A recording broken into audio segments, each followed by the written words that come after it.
आज राहता शहराला पावसाने झोडपले असताना आपल्याला बघायला मिळत आहेत।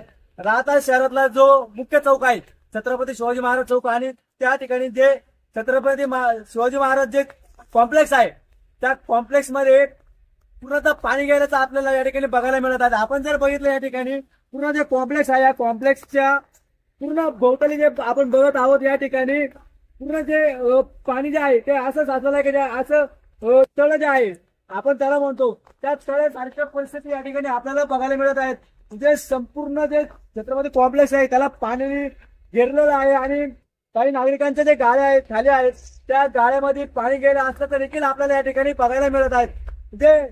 जे पाणी त्या गाड्यामध्ये गेलं असेल त्या ठिकाणी जे नागरिक आहेत त्यांचे जे दुकानं आहेत त्या दुकानामध्ये आपल्याला असं बघायला मिळतं की ते दुकानात नुकसान झाल्याचं असलं देखील आपल्याला बघायला मिळतं।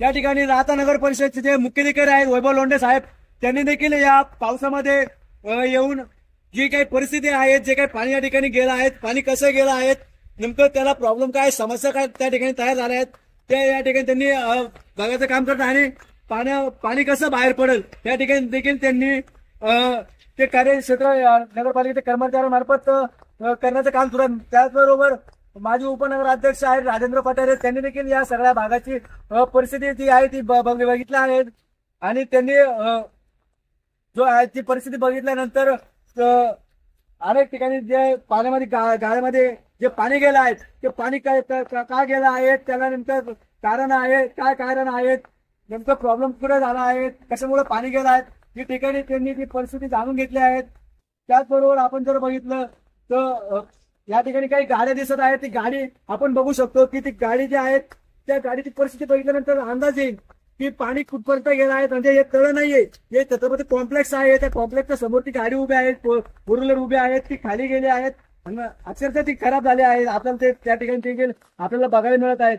मात्र या सगळ्या गोष्टीवरती निरसन कधी होणार आहेत अनेक वेळा महसूल मंत्री अनेक वेळा या जिल्ह्याचे पालकमंत्री आहेत राधाकृष्ण विखे पाटील त्यांनी देखील या सगळ्या गोष्टीची या भागाची पाहणी देखील केली होती। त्याचबरोबर माजी खासदार सुजयदादा विखे पाटील यांनी देखील या सगळ्या गोष्टीची यापूर्वी देखील माहिती घेतली होती त्यांनी देखील आदेश दिले होते तर पाणी जाणार नाही याची बाबत त्यांनी काळजी घेतली। मात्र तर नंतर 2 वर्षानंतर पाऊस झाला आहे त्या पावसाची आपण जर परिस्थिती बघितली तर तीच परिस्थिती या ठिकाणी उद्भवली आहे। म्हणजे त्यांनी जे काही कार्य या ठिकाणी केलं होतं त्यांनी जे काही कामकाज या ठिकाणी करण्यास सांगितलं होतं मात्र ते फेल झालं असल्याचं आपल्याला या ठिकाणी बघायला मिळत आहे। कारण त्यांनी जे कामकाज त्या ठिकाणी केलं होतं चेंबर त्या ठिकाणी तयार केले होते चेंबरमधून पाणी जाणार असे देखील त्यांनी सूचना दिल्या होत्या। या ठिकाणी एक कटाडा आहे ते कटाडा देखील त्यांनी सांगितलं होतं ती कटाडा उभं करा पाणी जाणार नाही मात्र त्या सगळ्या गोष्टी ज्या आहेत त्या फेल झाल्या असल्याचं आपल्याला मिळत आहे। नागरिकांनी देखील यावरती संताप व्यक्त केला आहे की हे जे कॉम्प्लेक्स आहे हे कॉम्प्लेक्स खरं जर आपण बघितलं तर हे कॉम्प्लेक्स चुकीचं बांधलं गेलं काय असाच प्रश्न या ठिकाणी उपस्थित झाला आहे। मात्र कारण की जर कॉम्प्लेक्स जर व्यवस्थित त्यावेळेस जर बांधणी केली असती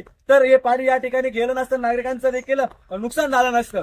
मात्र यावरती निरसन कधी होणार आहेत या सगळ्या गोष्टींवरती पालकमंत्री असेल राधाकृष्ण विखे पाटील असेल खासदार सुजयदादा विखे पाटील असेल यावरती नियंत्रण कसं करणार आहेत याकडे देखील नागरिकांचं लक्ष असतं आणि या जे नागरिकांचे नुकसान होतं त्यावरती कशा पद्धतीने ते बघणार आहेत ते थांबवता येईल याकडे देखील नागरिकांचं लक्ष असणार आहे। न्यूज 17 साठी अजय जाधव राहता।